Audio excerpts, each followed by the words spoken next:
On a particularly sunny day in Bordertown, Margaret is enjoying some cold ice cream while giving a shout out to the prince for his brilliant strategy that has shaken things up in Grey Castle. Because of this, Timothy has repeatedly failed to take down Bordertown. She further shares that she's heard rumors about the Black Flag fleet raiding Seabreeze Town and Golden Wheat City before sailing to the north, and no one has any clue where Garcia went with her Black Flag fleet. Since Garcia is now out of the picture, this means that Timothy's only target left is our boy. She enthusiastically offers that if the prince wants to leave Grey Castle, the Bay is ready to welcome him with open arms. There's enough land on their island to even set up 10 border towns, and she and the other merchants would be more than happy to provide all the land available to border town citizens. The prince, though, already knows where Margaret is coming from. He's not about to trade his steam engine and paddle steamer blueprints with the merchants like that. Even if he lost to Timothy and ended up losing Grey Castle, he'd prefer to head to his sister Tilly Wimbledon first. Margaret then asks the prince about the hot air balloons, and he reveals that he's already working on them. He's managed to manufacture 2 so far, but he points out that they're not quite like the ones she's ridden before, and they don't require a witch to operate either. When they head outside, the prince shows her one of the balloons they've created. He explains that it has a port at the end for loading gas, which is what makes it fly. Refilling is pretty straightforward, because all you have to do is just connect the hose to the tank and twist it open. He also mentions that the balloon is resistant to rain, fire, and even bird beaks. Margaret is amazed about all this, but curiously asks how many gas tanks each balloon needs. The prince tells her it's about 5 or 6. Margaret then inquires if the gas is very expensive, and the prince pretends it is, saying that gas isn't something just anyone can produce. But deep down, Prince Roland is practically doing a happy dance because, contrary to what he said, making helium is a breeze. All it takes is mixing sulfuric acid with reactive metal in the tank. And since he doesn't have any metals on hand, he can simply get help from Sister Lucia to extract high-purity metal for the reaction. Meanwhile, Margaret acknowledges that the formula must have come from the blood, sweat, and tears of Bordertown's esteemed alchemists, who worked tirelessly to make it happen. So, without a second thought, she decides to buy some. The prince then humbly reminds her that the canisters can only be stored for a year and must not be incinerated, struck, or disassembled, or there will be severe consequences. He adds that while it might be a little expensive, Bordertown will offer deals and discounts for their customers. That's when Lightning chimes in, announcing that the balloons will come with pre-filled complimentary gas, a camouflage cloak, and a warranty. Customers can also purchase a yearly membership subscription for additional discounts. A while later, Prince Roland is feeling pretty pleased with himself. The deals he struck with Margaret have generated a lot of revenue, which means he can now invest in boosting the population. By the time he builds the city next year, he is sure that the Redwater River will be lined with neighborhoods. Meanwhile, Anna and Lucia are hard at work. Anna perks up when she sees the prince strolling toward them, and the prince quickly squats down after approaching them, asking how things are going and if they found anything worthwhile. It seems like Anna and Lucia are focused on producing a metal with incredible resilience, hardness, and tenacity. Lucia dives into some technical details, and overall, they're quite satisfied with their results. Anna even mentions that this project is more interesting than smelting musket barrels. She further happily reveals that she can completely transform an iron block by adding another metal to it, and she's eager to understand how these metallic atoms bond together. The prince is thrilled to hear this, and explains to us that Anna and Lucia are working on an extraordinarily useful task. Lucia's job is to break down ores into different base elements, while Anna melds them with iron to test their qualities. Using Blackfire's malleability, Anna tests the hardness and tenacity with varying amounts of magic. As the prince walks away, he's buried in a book about chemistry, detailing everything about iron and its properties. He knows that even tiny changes can cause significant shifts in a metal's properties, which is why they're testing those thresholds. A while later, the prince is sitting on a bench, and the falling leaves are a clear sign that autumn is approaching. As the prince starts dozing off, Anna jolts him awake with a tap on his nose, telling him not to fall asleep outside. Otherwise, he is going to catch a cold. He suddenly asks where Lucia is, and Anna reveals that she's having afternoon tea with Belle. Just then, Anna reads Roland's troubled face, so she moves in close and asks if he has something on his mind, because she can see it in his eyes. The prince remains silent for a moment, then grabs her hand and pulls her closer, admitting that he's feeling a little troubled about something. He explains that he had brought the commoners in the border town from the capital with the help of everyone. But there are still a lot more people stuck in the capital who are not willing to leave the capital. The time is running out, so he is afraid that he has to be more forceful to ensure he saves most of the people, and they don't fall victims of Church's pills Timothy is making them to take.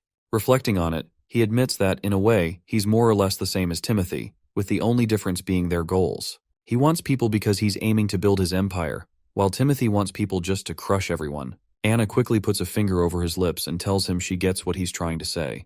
She explains that she's figured out what's troubling him. He's worried that people might not accept his help, that his goals might not always match up with what others expect, and that using harsh tactics, even for a good cause, could be misunderstood. The prince isn't sure if having a moral goal outweighs using a moral method. Anna reassures him not to worry, telling him she will always be there to help him no matter what.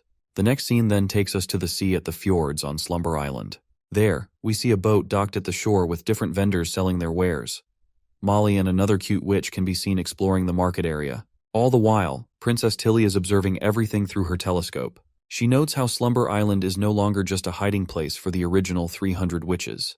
Although the New Bay residents live on the outer edges of the island, far from where the witches live, she's confident that with continued growth, Slumber Island will eventually become a city.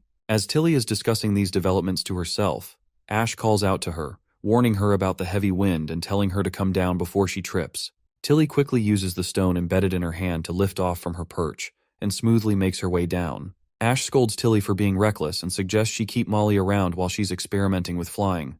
On the other hand, Tilly excitedly talks about her new discovery, explaining that as long as she maintains her magic output, she won't fall off.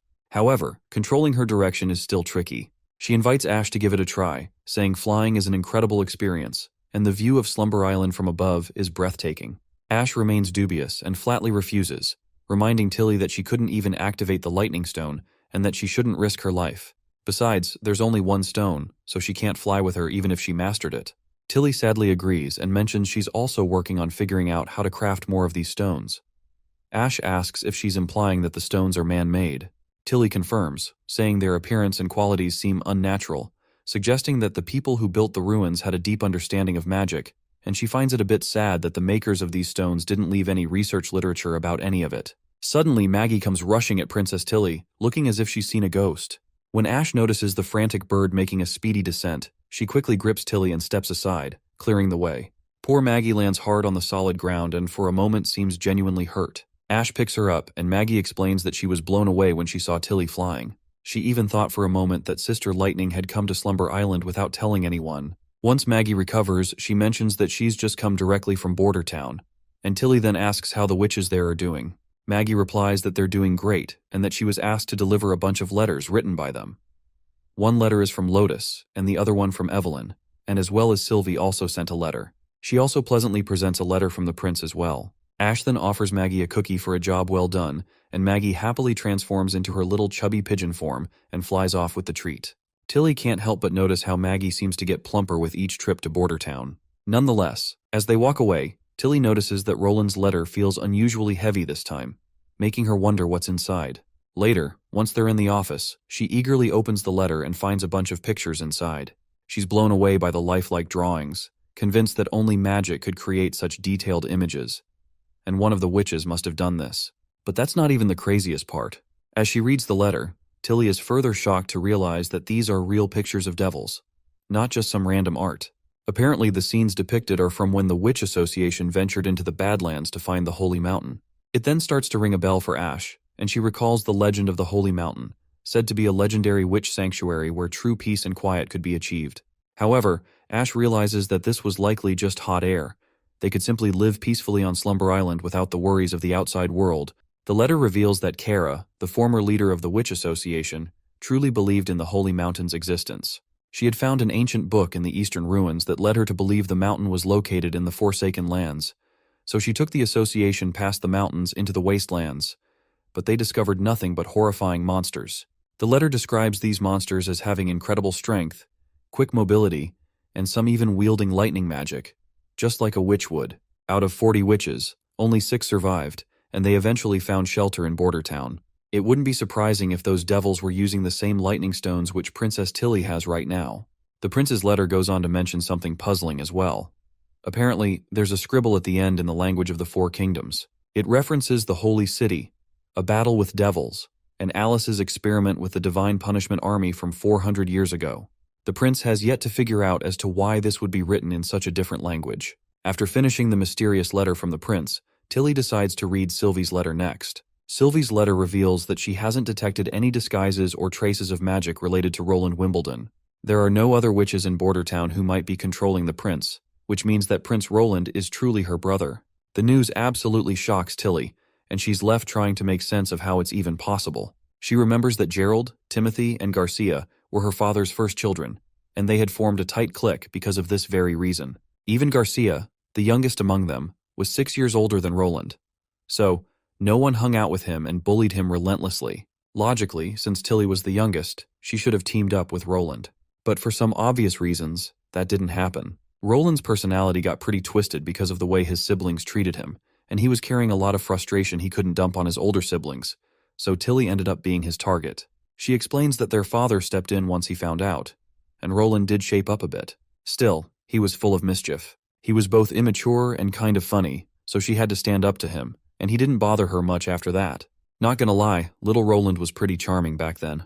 Tilly further reveals that as Roland grew up, he didn't really change much. According to rumors, he was hot-tempered, uneducated, and relied solely on his royal status.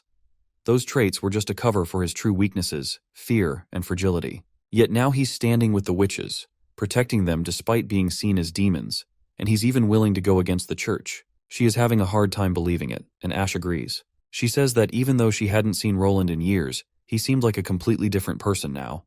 Apart from his appearance, he gives off a totally different vibe. Tilly then curiously asks Ash for her observations further. Ash explains that the biggest change is Roland's cleanliness. Both his appearance and his presence are simple and refined. He doesn't flaunt his status like other elites, and if it weren't for his hair, he might not stand out from an ordinary commoner at all. Ash adds that while Roland might seem normal, there's something about him she can't quite put into words, and he gives off a really nice feeling. The princess smiles and teasingly points out that she never expected Ash, of all people, to give Roland a compliment. Ash quickly gets flustered and insists she's just being honest. Nevertheless, Tilly is still curious, and wonders what could have caused such a drastic change in Roland. She suspects he might have used some means to become someone else, and the only way to find out is to meet him face to face. I love how this manhwa is putting so much emphasis on Roland's transformation. It's a refreshing change from other manhwa that often make you forget the main character doesn't belong in their current world. Sylvie further writes that she has mostly been exploring the northern mines for the prince. To everyone's surprise, they've discovered a huge amount of divine judgment stones. These stones grow out of the ground just like other ores. She's also seen soldiers at the border town using a type of metal weapon that shoots iron balls and bolts. The weapon is incredibly powerful and makes a thunderous sound, and she has even made some drawings of these weapons. Ash quickly perks up and points out that this rod-like weapon is exactly what caused her injury back then. Since they're allies now, she advises Princess Tilly to request a shipment of these weapons for defense. If the prince refuses, it would suggest he's not as reliable as everyone thinks. Princess Tilly responds that, first of all, they are not particularly defenseless, and secondly, those weapons are clearly vital to the prince, so he wouldn't give them away easily. Tilly is sure that making demands like that would only break their trust. Besides, she plans to visit Border Town during the winter anyway, so it'll be easier to talk to him in person about it. Ash quickly agrees, saying that Tilly can handle things however she sees fit. As Tilly continues reading the letter, she notices that Sylvie's sharp eyes missed nothing, because the letter even describes Roland's gifts to the witches, and Tilly gets absolutely blushy and embarrassed when she reads about how the prince gifted some underwear meant to cover a woman's chest, specifically for the adult witches. Tilly finds it completely ridiculous, thinking that gifting underwear is something only lovers do. So how could Roland have done that? She then recalls that he did something similar at the capital, and realizes that he's definitely started to resemble the Roland she used to know. Ash nods in agreement, noting that Roland was always a bit of a creep, so she tells Tilly they shouldn't go to Border Town during the winter. Back at Border Town, the chemist Sichi is in high spirits as he shares some exciting news with the prince. He's found a workable solution for manufacturing acid, but it requires a large amount of lead and a skilled smith to make a container out of it. He's heard that there's a witch who can precisely cut metal, and if she can handle the metal work, he asks for permission to use her assistance. The prince gives the green light for the witch's help, but mentions that he actually called him for something other than the acid. But Sichi is already way too busy with his current projects to get time for anything else. The prince reassures him that it won't take long and that all he needs is a few of Sichi's apprentices, not his top-tier ones. Sichi is finally curious and asks what the task involves. The prince then explains that they're going to manufacture soap, specifically for the common market. Despite its modest appearance, it will have the same properties as luxury soap, useful for bathing, washing clothes, and cleaning kitchenware. Sichi then frantically asks if the prince is referring to saponification, the process from Chemistry 101 that converts fats and sodium hydroxide into glycerin and soap. The prince confirms, and he seems pretty happy that Sichi is using the correct chemistry terms. However, even though Mad Scientist is thrilled about it, he still suggests delaying soap production because citizens can go days without bathing and usually clean their clothes and dishes in the river. The prince clarifies that soap production indeed has the lowest priority right now, but it's the byproduct that they desperately need. Sichi then asks if the prince is talking about glycerin, and the prince agrees, stating that producing glycerin is their top priority. Eventually, Sichi agrees to the plan, but points out that he won't have the time to handle it himself. The prince understands and mentions that he has some spicy intel that might interest him. Apparently, a sailboat carrying 50 commoners arrived this morning. Since there were a lot of people and they didn't seem like merchants, they were stopped by patrol. One of these commoners asked for Sichi, and it turns out that newcomer is an alchemist from Redwater City. Before the prince can reveal this newcomer's name, Sichi jumps with excitement, quickly realizing that this must be Charles, his former disciple. He's certain Charles has brought apprentices to assist him, and eagerly asks where Charles is right now, explaining that he was his most productive disciple, and it's crucial for the work. The prince informs him that they are registering themselves at the city hall. In the next scene, Lightning and Maggie are getting ready for their adventure, double-checking their supplies.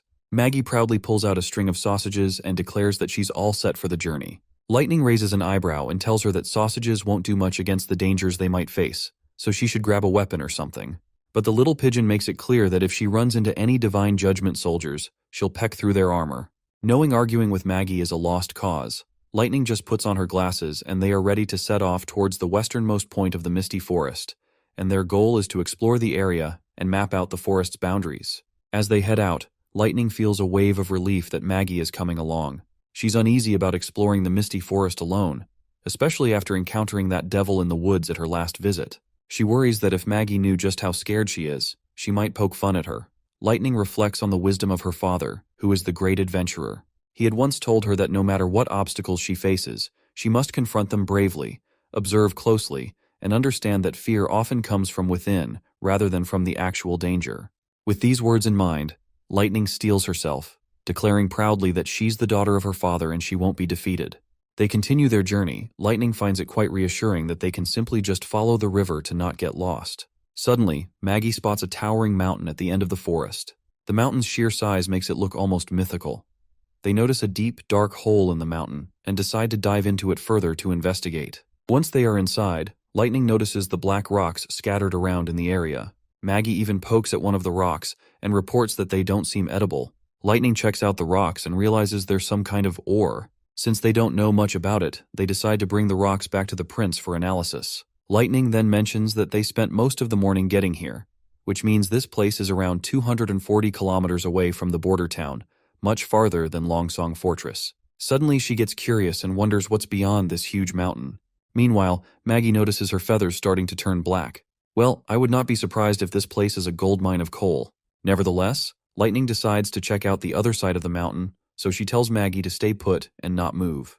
She dashes out of the tunnel and starts flying diagonally towards the sea to see what's beyond the mountain. When she finally reaches the end of the mountain and looks around, she's absolutely shocked by what she sees. Later, the scene cuts back to the border town where the prince is studying a map of Grey Castle's royal palace, and he is busy planning his siege. Suddenly he hears a loud thumping noise. It's Maggie and Lightning peeking through the window, with Lightning looking particularly scared and anxious. The prince quickly tells Nightingale to open the window. Once they're inside, Lightning jumps at the prince, and he in return gives her a reassuring pat on the head, telling her to calm down and asking what happened. Maggie quickly starts flapping her wings and reveals that she saw black rocks and huge snowy mountains. But that is not what has Lightning so worried, because what really scared her were the devils she saw there. As she tries to explain, she's visibly anxious, so the prince tells her to calm down and steady herself before speaking again. The little adventurer finally takes a chill pill and reveals that in order to completely mark the misty forest, she headed west along the Redwater River and found a huge mountain there. Behind it, she saw a red mist that covered the entire range, and the mist had crimson blood-like color. It was hard to see through it, but it reminded her of Soraya's drawings, and she's certain that the red mist is the kind that the devils need to survive. A while later, Lady Scroll and other witches pay a visit to the prince. Seems like Roland has filled in all of the witches about the discovery of these devils. In the light of all this, Lady Scroll suggests that they should conduct an investigation of the red mist area. She points out that Lightning only saw it from afar and couldn't confirm if there were actually devils in the mist. Plus, even if they do find devils, they'll need to figure out if those monsters can reach the kingdom from the mountains. Wendy agrees with the Sister Scroll's recommendation, and further adds that while everyone knows that the devils are powerful, they are still not sure what defensive measures to take against them, so to prepare in advance, they need to investigate these monsters firsthand. The prince also agrees with the point they have raised, and asks if anyone has any objections. If not, he's ready to move forward with the plan. However, the prince isn't sure how to conduct the investigation safely. That's when Anna suggests using hot air balloons. She explains that they can paint the balloons to blend in with the sky and use the clouds as cover.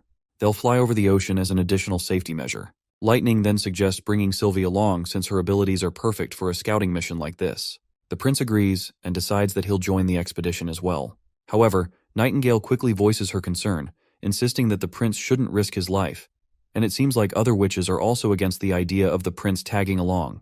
The prince then clarifies that this isn't as risky as it seems. He explains that if the monsters could fly or scale mountains, they would have already spread across all 4 kingdoms.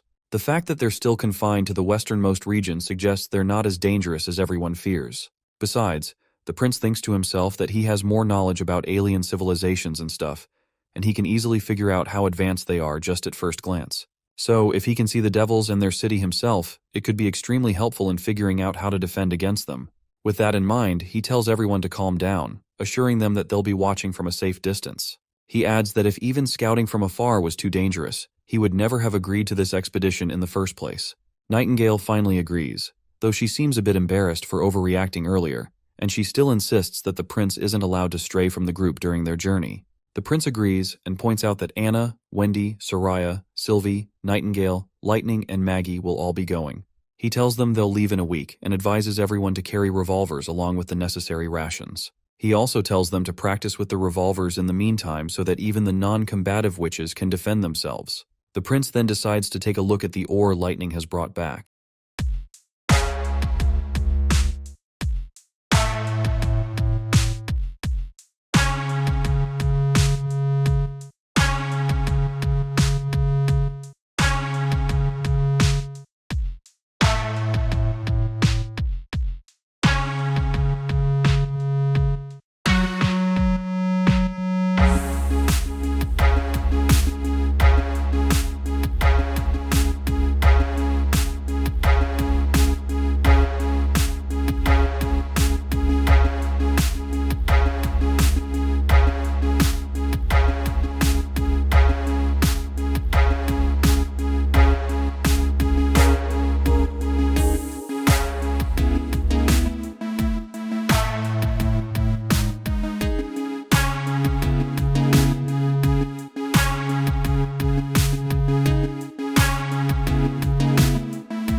management, she would be helpless without her magic.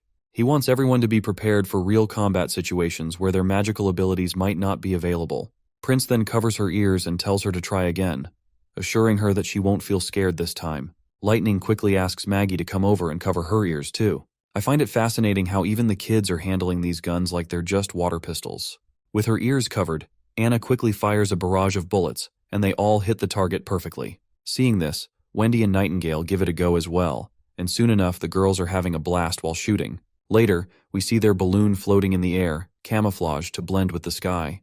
The prince announces that they'll be practicing dropping projectiles from the sky and plans to attack the capital in the second month of autumn, so everyone needs to start practicing right away. Wendy could not help but feel thrilled to be so high in the sky, and points out how the entire western region looks as small as the palm of her hand. The prince, however, explains that the area is indeed not very large, and directs her attention to the wasteland to the north, which is where they'll need to go later. Lightning notices they're already quite high, and comments that she can't see anything below. The prince says they are high enough, and inside the balloon basket, we see a nuke-like bomb. He explains that they'll be practicing by dropping this fake bomb, just like they did on the ground. He adds that since this is only an experiment, the bomb they're using is much smaller than the real ones and weighs about as much as 4 nightingales. Even though this one is smaller in size, they still need to treat it seriously. Anna seems really curious after hearing about the weight of this bomb, and curiously asks the prince since when Nightingale became a unit of measurement. The prince dramatically coughs and tells her not to worry about the details, instructing her to just get started. They drop their first bomb, and Anna quickly shuts the downward door in the basket. The prince is happy to see that they've become so familiar with the procedure after all their training.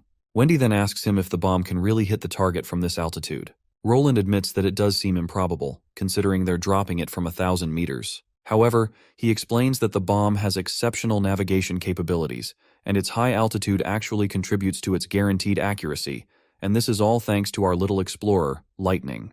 We're back at the border town castle. When the prince mentions he's heading to the Misty Forest, Knight Carter, Iron Axe, and the old man Barov are all shocked to hear this.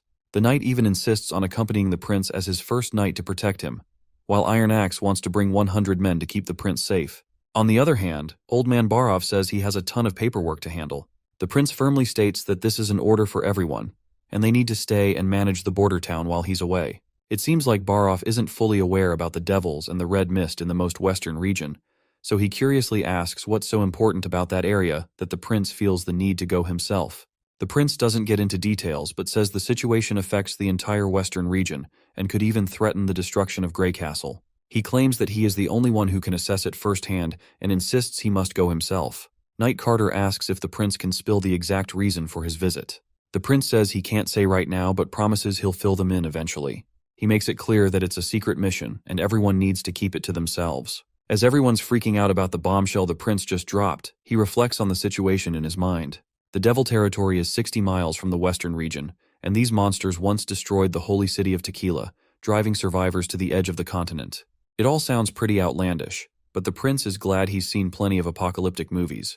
But he knows that people won't easily accept this reality. If word leaks and civilians panic, everyone might rush to leave the western region, and he can't let that happen after coming this far. So, the prince finally sets off with all the witches in their balloon, waving a final goodbye to his loyal companions, who are tearfully watching him depart. Not gonna lie, I'm also super excited to see what they're about to run into in that mist.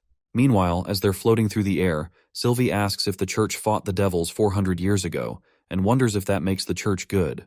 The prince says the church is actually evil, and Nightingale agrees, pointing out that if they were good, they wouldn't have been executing witches for no reason. She explains it would be one thing if the witches were actually evil, but they're not connected to devils at all, plus there's even evidence to disprove that. The prince agrees and adds that first they need to verify if the church really did fight the devils. If they did, why would they hide it and destroy all the evidence? Because they could have gained a lot of followers by spreading the news of their victory. The prince reassures Sylvie that he'll never support the church just because they fought the devils. He's determined to fight against the devils on his own if needed, and he's not afraid because he has witches by his side. Nightingale leans in, happily reminding Sylvie that the church is a bunch of losers who failed to eradicate the devils in the past, so the prince would never side with them. A while later, Lightning points out that they're almost there and can already see the mountain. When everyone in the balloon looks ahead, they're awestruck by the mountain's magnificence. Wendy even notes that these mountains like they just sprang up from the ground out of nowhere. The prince then says they'll set up camp by the mountains closer to the coast, because they'll rest today and start their investigation tomorrow. Once they set up camp near the sea, the prince looks out at the endless expanse of water and thinks it's a good spot, because this wide area makes it easy to spot anything around them, far from the misty forest, and unlikely for animals to come near. The ladies come over and suggest that the prince should sleep inside the tent. That is when Roland remembers that particular day when he tried to sleep among the ladies but had to spend his entire night restlessly. To avoid repeating the same mistake twice, he decides to sleep outside to stay fresh for their morning investigation. Meanwhile, Maggie is also feeling quite happy as she decides to sleep outside as well. The ladies start heading into the tent, and Wendy says she'll swap for lookout later. As the fire crackles and the prince sits alone, Anna approaches him from behind. The prince asks her if she's not planning to sleep with the others. She replies with no, and says she just wants to stay out here with him. She sits down beside him and mentions that Sylvie should have thanked him earlier for how he comforted her. Then, almost out of nowhere, Anna says she's happy with the choice she made. The prince finds himself confused, and curiously asks what choice she's talking about, but instead of answering, Anna leans in and gives him a quick kiss on the cheek. Afterwards, she doesn't say anything else, just wishes him good night and heads off to sleep. While he still has not recovered from that unexpected kiss, the prince is caught off guard when Nightingale suddenly appears and gives him a smooch on the cheek too. She thanks him for everything he's done for the witches, then vanishes into thin air, leaving the prince smiling to himself. The next morning, the crew is back in the balloon and they continue their journey to the red mist. Inside the balloon, the prince can be seen still yawning, feeling a bit uncomfortable from sleeping outside. He's already starting to miss the comforts of his castle, especially the running water and showers. Meanwhile, the witches are full of energy and in high spirits, and the prince can't help but marvel at how fresh they look, and wonders if their beauty is part of their magic. Suddenly, Lightning reports that they should be able to see the blood mist from a distance. She quickly points her finger out in that particular direction, and as they peer downward, they spot the entire area swarming with that creepy red mist. Sylvie wastes no time activating her ability, and she quickly reports that they're still too far away from the mist, because she just can't detect anything from this distance. The prince decides to descend further and tells Soraya to make sure she draws every scene from this point onward. As he looks through the binoculars at the coast, he notices there are no piers or docks. Even if there were devils, they haven't built any ships to reach Grey Castle from the sea. Suddenly, Sylvie speaks up, saying that about 10 miles from the coast, in the red mist, there are some structures made of black rock. They're triangular in shape and seem to point upward. Wendy quickly chimes in, noting that these structures sound similar to the mirages they saw in the wastelands, which suggests this place is definitely devil territory. However, Soraya, who's seen devils in their buildings in the wastelands before, points out that the height of these towers seems off. The towers she saw in the mirage were so tall that they should have been visible above the mist, because they were even taller than these mountains. The prince then speculates that what she saw before might have been a devil city, and this could just be a village. While Wendy and Anna are freaking out in the background, the prince keeps his cool and asks what's inside the towers. Sylvie reports that most of them are empty, but some are filled with some kind of liquid. Suddenly she notices creepy red eyes glaring back at her. The prince snaps her out of it, asking urgently what's happening. Sylvie doesn't waste a second before telling the prince they need to get out of there fast, because the devils have already found them. Scratch that, the devils are already on the move. She explains that they were buried underground, with only the pipes on their backs sticking out of the ground. The shit is about to get real, and it's clear they need to get out before things get worse. Sylvie then drops another brutal piece of news, revealing that there are some devils flying, which leaves everyone absolutely boggled out of their minds. The prince quickly orders Wendy to retreat the balloon at full throttle, and our wind girl quickly pushes the balloon forward with her wind powers. But unfortunately, Sylvie reports that 2 devils are rapidly approaching, and they are riding some kind of flying monsters. The prince is blown away to hear this, but instead of feeling terrified, he is kind of curious about these monsters, so he squints his eyes and notices that these devils are apparently riding some hybrid demon beasts. He makes a split-second decision and shouts for everyone to lower the balloon's altitude and reach the ground as soon as possible. He knows that with only Lightning capable of flying, it won't be enough to protect everyone if these monsters catch up. If the balloon gets damaged, they're all in serious trouble, and he is kicking himself for underestimating the devils and putting everyone into this risky mess. Before they can even start their descent, the flying monsters close in fast. One of them blocks their path and throws a spear with incredible speed straight at the prince. He braces himself to get screwed, but just in time, Anna conjures a shield to protect him, stopping the javelin inches from hitting him. However, it looks like Anna poured every ounce of her magic energy into creating that shield, and is almost out of juice. While the javelin falls back, the devils don't let up, and they charge at the balloon once again, surrounding the party from both sides. Surprisingly, Anna is still hanging in there and conjures up the shield once again to keep the monsters at bay. The prince takes this chance and immediately reminds the ladies that it's finally time to put their bad boys into action. The ladies quickly comply with command and draw their revolvers right away. They start shooting like there's no tomorrow, with Nightingale even holding 2 revolvers like she's some kind of gunslinger reincarnate. But despite their best efforts, it looks like all those bullets are missing the target, and the monsters are closing in fast. Nightingale then points out that the balloon's shaking too much, which is messing up their aim. Just then, one of the wild beasts roars with its gross, gaping mouth, and Wendy quickly uses her wind powers to fly the balloon away. The abrupt push by Wendy causes the balloon to shake violently, making everyone in the basket lose their balance. Out of nowhere, Anna spots another monster right in front of her. This one grabs a javelin from its back and chucks it straight at her. But Prince Roland, being the hero he is, jumps in front of her and takes the spear right in his shoulder, and the impact shatters his arm in one go, leaving him crashing to the ground. The gruesome sight shatters Nightingale's heart, and for the first time I see her crying. All the witches rush to Prince Roland, and Nightingale calls out to him, but he doesn't respond. It looks like he's gone unconscious after losing a lot of blood. Nightingale sobs uncontrollably, while her tears stream down her face. Without wasting any time, Anna springs into action, quickly starting to burn the stump of the prince's severed arm to stop the bleeding. It seems like she picked up this first aid trick from one of the classes about first aid rescue, and not surprisingly, the bleeding stops right away, leaving Nightingale absolutely shocked. She quickly points out that this is their chance to get back to the border town if they want to save the prince. But this is not going to be that easy as it seems, because these devils are still looming large, and Nightingale realizes they won't make it back to the border town if they can't defeat these monsters. So she makes a split-second decision and tells Lightning to protect the balloon from damage. The girl is startled to hear this for a second as how she is going to stray those devils away, but when she looks at the prince she realizes that they does not have time to be scared, so she quickly flies off into the air, and one of the devils quickly starts chasing her down, while there is still one devil who is trying to poke a hole into the balloon. The monster quickly backs away, and Wendy points out that it must be gearing up for a dive attack. That's when Nightingale steps up, deciding to leap off the balloon to get closer to the devils.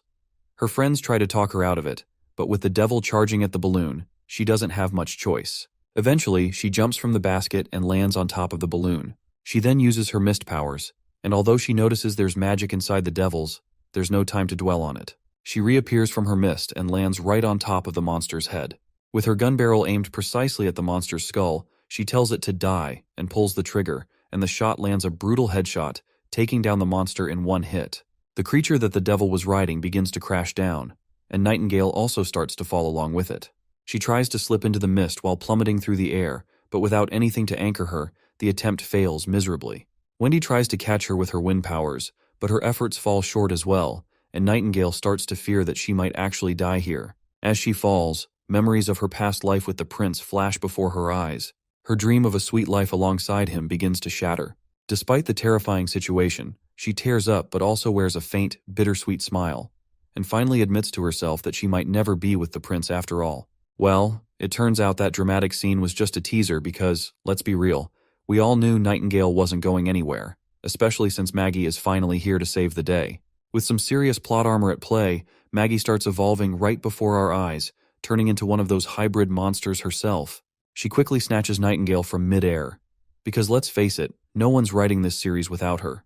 Because she is one of the original witches after all. Maggie then flings Nightingale upward, and she lands safely on Maggie's back. Nightingale finds herself bewildered by Maggie's new hybrid form and asks her what the heck is going on. Maggie responds in a language Nightingale doesn't understand, so she simply tells our demonic bird to head back to the balloon. With that, the newly demonic Maggie starts her ascent towards the balloon. As one of the monsters spots them coming, it quickly grabs a javelin and throws it down with impressive speed. But before the javelin can hit, Maggie quickly transforms back into her little pigeon self. The javelin zooms past harmlessly, and Maggie then reverts to her monstrous form just in time to continue the rescue. As they charge straight at the monster, it's also coming at them full throttle. When they're finally face to face, Nightingale leaps off Maggie's back and dives into her misty world. She reappears right behind the devil's head, presses her gun barrel against it, and blows the monster's head off in one shot. She quickly pops back onto Maggie's back. Even though the devil's dead, its flying monster companion is still very much alive. The beast lets out a terrifying roar, but it's quickly silenced by a bullet that tears through its gaping mouth, leaving a hole in its head. The trigger-happy soldier who took the shot is none other than Sister Lightning, and Nightingale gives her a quick nod of approval for a job well done. Once the threat is neutralized, Nightingale decides it's time to head back. After a while, they finally reach the coast. Everyone gathers inside the balloon basket, worried sick about the prince. You see, traveling by balloon is slow, and even if they fly through the night, they won't reach the border town until noon the next day. With time running short, they decide to let Maggie and Lightning take the prince ahead first. While our sweet little demonic girl is ready to take on the task, Lightning seems a bit anxious. But she soon shakes off all of the disturbing thoughts and confidently assures everyone that they'll get the prince back in time. With that in mind, they strap the prince securely onto Maggie's back. Meanwhile, Nightingale reassures Lightning that the prince getting hurt wasn't their fault, because they weren't born for battle. With that, the two flying girls depart with the prince, leaving the others in the balloon. Anna also suggests they get moving as well, because she's certain those monsters might send another squadron after them, so they need to put as much distance as possible between them and the mountains. They'll set up camp when they find somewhere safe. Soraya is still anxious and worried, trying to figure out how the devils managed to find them. After all, the balloon and basket are camouflaged, so they shouldn't be detectable from 2,000 meters away, even with binoculars. Sylvie then reveals that she had seen a massive devil in the mist, and it was something like a giant black tower. It had a huge head, which was larger than its body, and countless eyes, all of which seemed to be locked onto her. She explains that hundreds of devils surged from underground as soon as they noticed the intruders, and the entire area was swarmed. Anna then adds that the monsters the devils were riding were strange as well. Their blood was blue, which makes it clear that they're completely different from the hybrids they've encountered during the months of demons.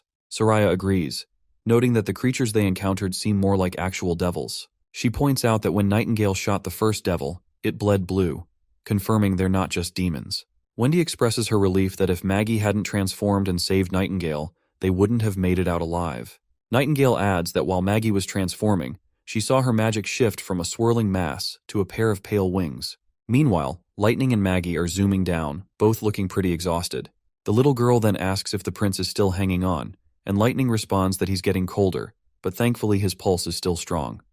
She then tells Maggie to channel all their remaining magic to increase their speed. With a burst of energy, they accelerate to sonic speed. As they fly away, Lightning starts to reflect on the situation. She feels guilty, thinking that if she had left the balloon basket to distract the devils earlier, the prince might not have been injured. She's hard on herself, feeling like she's still a long way from being an outstanding explorer. She's also thinking about requesting a revolver for herself once they're out of this mess, and asking Nightingale to teach her some fighting techniques. Eventually, they reach the border town castle. As soon as they descend down, soldiers rush towards our girl, and Knight Carter is absolutely shocked to learn that Prince Roland is severely injured. Suddenly, the prince wakes up in a frantic state. He glances at his hand and is surprised to find it still there.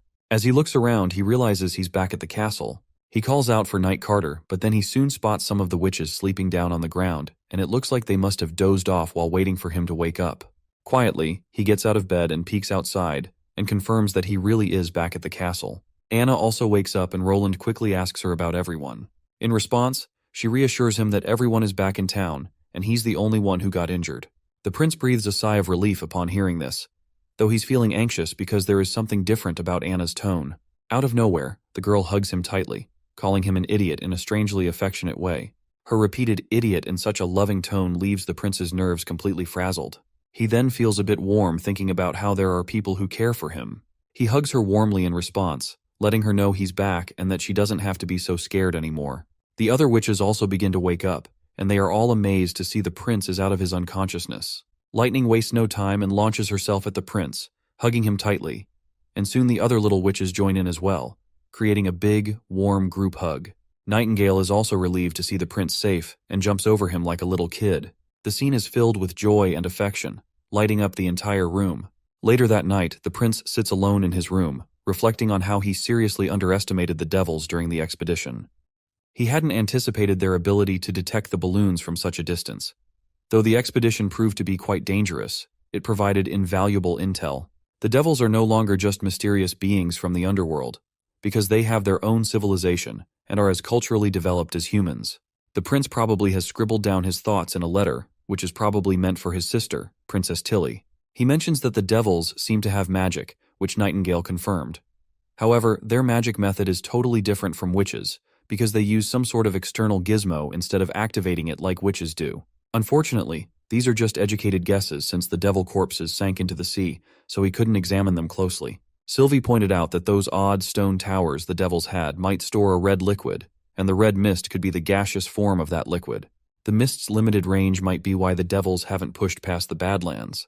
Based on what they've seen so far, it looks like the devils won't be a big threat to the border town anytime soon. Anna walks into the room, and the prince is a bit startled as she quietly locks the door behind her. He then curiously asks why she's there, and reminds her that he's already healed from his injuries, so there's no need to worry. Anna places her hand over his, making the prince blush like an idiot. She then takes his hand and places it over her chest, making it clear that she can't wait any longer and wants to make the most of their time together before anything else happens. She gets even closer despite her evident embarrassment, and the prince responds with a deep kiss to her lips. After sharing a tender moment, he gently lowers her onto the bed and positions himself on top of her. Before proceeding, the prince thinks about what to do next, considering that maybe some foreplay might be a good idea.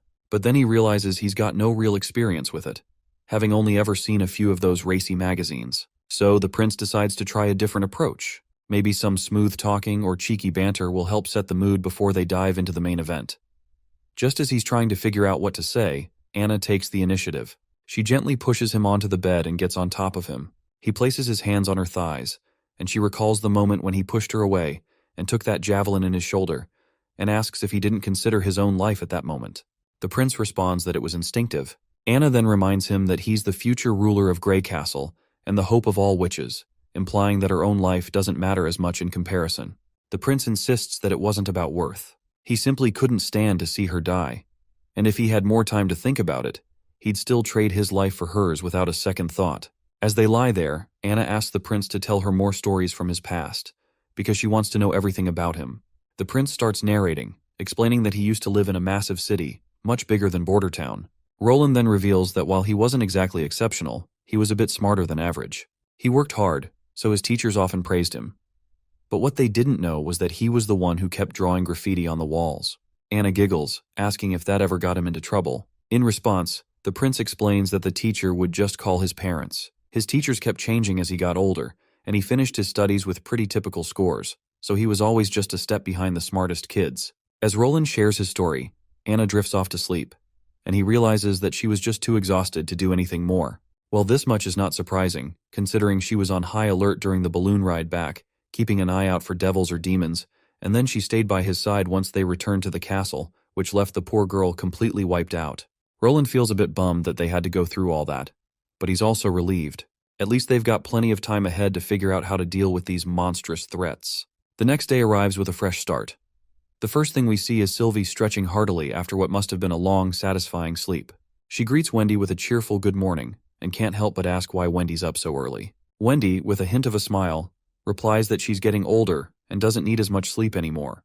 Meanwhile, Nightingale, still in her nightdress, shamelessly mentions that she might need another nap later to recharge fully.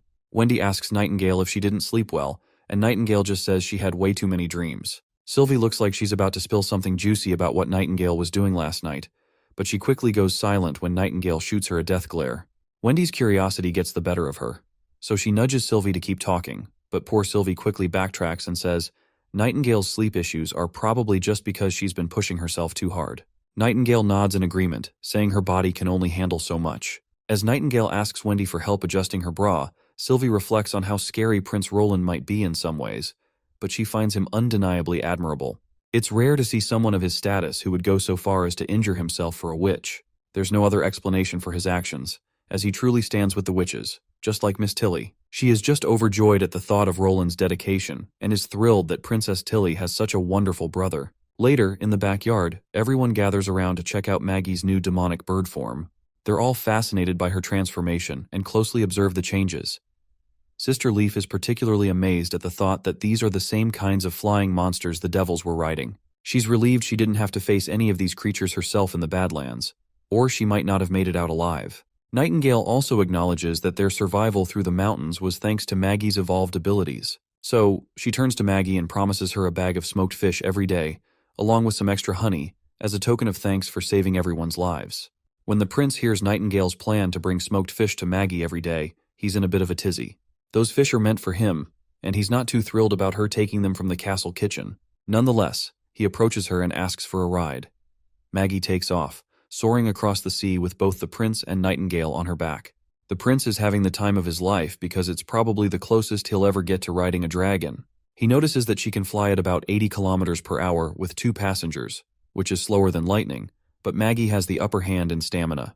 Whenever Lightning needs to carry anything, she has to use more magic, and she loses altitude too. But Maggie just needs to transform, and altitude isn't a big factor in her magic consumption, and she only has to worry about her own strength. Nightingale also notes that Maggie's magic has grown tremendously, and she could easily become a powerhouse in the current witch union.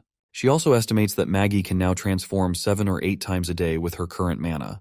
The prince then decides it's time to drop down, and Maggie quickly begins her descent. As they get to lower altitude, the prince reveals that the building they're seeing currently is Witch Tower. We can also see all the witches standing on the balconies, and the prince points out that everyone has already picked their rooms. He tells Maggie that he knows she likes to sleep with Lightning, but he's still assigned her a bedroom, and she's free to decorate it however she wants. Our little demonic bird gets excited about this news and decides to make a beeline for her new room. Maggie's excited and rapid ascent starts scaring the prince half to death, so he quickly tells her to simmer down before they end up in the clouds. Meanwhile, we also see Evelyn is on the balcony, and she looks absolutely blown away by Maggie's new transformation. Suddenly, her mind then begins to drift back into past memory, where she saw how they poured the concrete into the building's frame. She finds it fascinating that if they mix it with pebbles, they could mold it into any shape or form, making concrete a versatile building material. Evelyn then walks inside her room and sits quietly, reflecting on how it's been a month since she arrived here. She doesn't feel like she's done much besides tasting wine for the prince. Even though he gave her her own room, she's starting to feel like she doesn't deserve all this, given how little she's contributed. She lays back on her bed like a lifeless body, reflecting on how she only got 5 points in the last exam. Miss Scroll didn't make everyone's scores public, but Evelyn found out after asking around. And now, she's feeling the weight of not measuring up. Evelyn thinks to herself how she's been practicing her handwriting every day after class, even getting help from Lily and Moon. Despite her efforts, she feels like she's just an average idiot with peanuts for brains. Suddenly, she hears her fellow witch, Candle, who excitedly bursts in to explain that the living room has an actual kitchen and even a weird room painted white, and she tells her friend to come with her to see it. But Evelyn looks too dejected to pay any attention to what her friend is saying. Candle notices her mood and gets worried, asking if she's feeling okay, and wonders if Evelyn is upset about having to sleep alone now. That's when Evelyn finally speaks up, reminding her friend that they've been living here for a month. In response, the little one agrees, but she is not sure what Evelyn is trying to say exactly. Evelyn goes on to remind her little friend about how Lotus is almost done with the new wall she was helping to prepare. Honey has been training a bunch of messenger birds, and Sylvie went with the prince to investigate the monsters. But on the other hand, she feels like she herself hasn't had anything to do, doesn't even have anything to practice, and has the worst test scores. All of this is making her wonder why the prince chose someone useless like her. After hearing all of this, Candle suggests her friend to ask Prince Roland directly about it. Evelyn is startled by this suggestion, but Candle reassures her that the prince is Miss Tilly's brother and has genuine intentions for the witches. She mentions that even Sylvie, who was once very critical of him, has softened and even complimented him once or twice yesterday. So, she encourages her to talk to the prince, assuring her that he won't be harsh or chew her out for speaking with him personally. Eventually, Evelyn decides to go talk to Prince Roland. We are back in the castle, where we see the old man Barov asking the prince why he's specifically recruiting women for the starch production. In response, Roland explains that women are generally more careful and that he wants more women working instead of staying at home. He also tells Barov that once the next exam ends, he will be in charge of recruiting female apprentices for the city hall. Barov is surprised to hear this, and points out there is no example of women as labor in the past, and further highlights that the other apprentices are just as careful as well. The prince explains that if there's no existing model, they'll have to create one, because adding women to the workforce is the easiest way to expand the labor force. The prince also assigns Barov the task of changing people's attitudes about women working. Besides, he points out that given the fat paycheck every woman is going to receive, he is sure that they'll gradually step up to the job. Suddenly, Nightingale pops back into the office and asks the prince if this starch stuff is something delicious he's planning to make. The prince shakes his head with no, and says it's not just food, but it does have a pretty neat byproduct. He explains that if you mix wheat flour with water and knead it until the water turns completely white, then replace the water, you're left with a sticky ball of gluten. This gluten can be deep-fried or stir-fried, making it soft and bouncy, and then you can glaze it with honey or mix it with spices. All of that sounds delicious, and it seems like Nightingale has already started drooling just hearing about it. The prince decides it's probably best to stop talking before she gets even more excited. In his head, the prince thinks about how processed flour water becomes starch, which is a crucial ingredient in explosives. Since he hasn't started producing glycerin yet, TNT is off the table for now. But starch is the easiest explosive to manufacture, and it's not very sensitive, so it can't be ignited by fire and needs a detonator, but it's actually stronger than TNT. The prince is confident that once his alchemists manage to create TNT, he'll be one step closer to shaking Timothy's throne. While the prince is dreaming of the grand explosions he'll be able to create with starch, Nightingale is also drooling over the thought of fried and roasted gluten once starch production begins. Both of them are lost in their thoughts, having the time of their lives thinking about their interests, when suddenly, Evelyn opens the office door anxiously and walks in. Nightingale quickly disappears, and the prince asks Evelyn the reason for her visit. The girl nervously responds that she has a question to ask. The prince assumes she might bring up the same old question about why he tolerates witches, but he brushes off the thought and happily encourages her to ask. Evelyn stammers out of nervousness and asks why he picked her for the position, since her abilities aren't as useful as Sylvie's, and she's nowhere close to Lotus or Honey. She mentions that if he just wanted someone to taste different wines and alcohol, he could have easily hired a connoisseur. The prince quickly figures out what Evelyn's thinking and asks her how she feels about the alcohol he's given her. Evelyn is a bit puzzled at first, but mentions that while it was too strong at first, she's gotten used to it. The prince then rummages through the bookshelf and pulls out a bottle of alcohol. Evelyn further continues and adds that the cocktails with ice, juice, and sugar were really delicious. But she also points out that her family's pub only sold cheap wine and crude beer, so she doesn't really know what the wealthy prefer. After pouring the beer into a glass, the prince asks if she can transform it into vodka. Evelyn agrees and quickly uses her abilities on the liquid. As expected, the color of the beer starts to change, and the prince takes a quick taste and confirms that this is exactly what he was looking for, which is precisely why he hired her.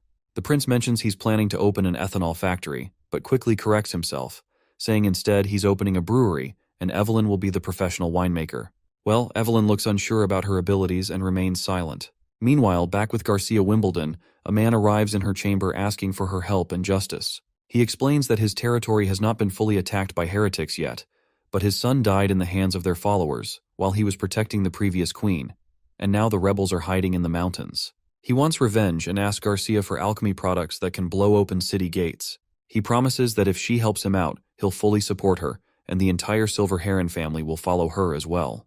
Garcia smirks while thinking to herself that Duke Bode is quite influential. If she appoints him as the prime minister and unifies the remaining elites, it'll make her accusation of betrayal much easier. She quickly decides to help him, saying she likes the proposal, but can't just hand everything over. She assures him that she'll have alchemists assist him when needed. The Duke is pleased by her generosity, and walks off happily.